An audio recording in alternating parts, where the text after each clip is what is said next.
Guys, good morning guys. Ang ganda ng ano na to, ng tanim na to, pako.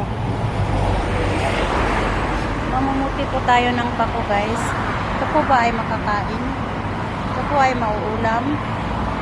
Yes na yes po, mauulam po ito. Lalo pag may ilalahok po tayong suso. Dahil ang pako po ay isang gulay na kinakain po natin lahat. Yan guys.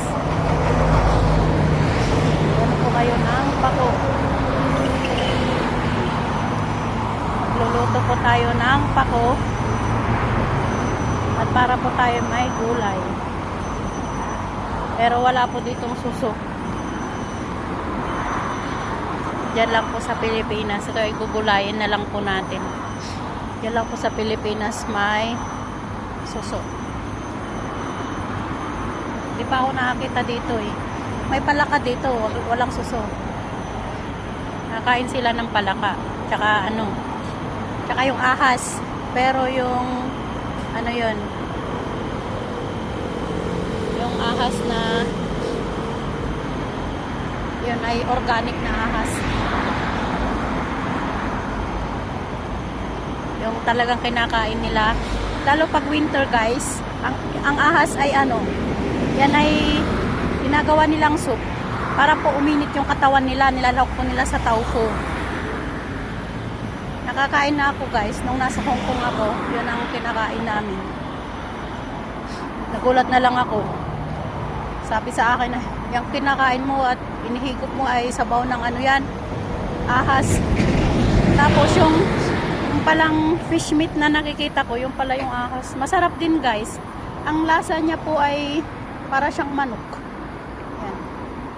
Sarap siya.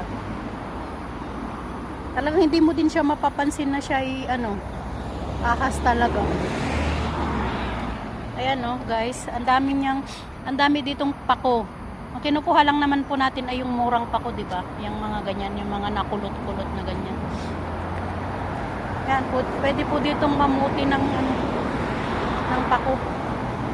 Guys. Yan no.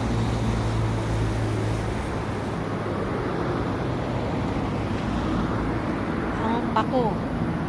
Dati po hindi ako nakain ng pako na yan. Pero nung nakarating po ako ng Quezon Province, yan, kinakain pala nila yung pako, ginigisa nila ng may suso. Hindi pa po ako nakaranas niya nung bata po ako.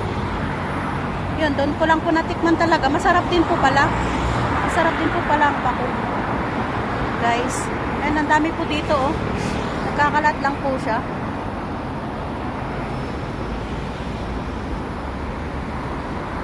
Thank you for watching guys.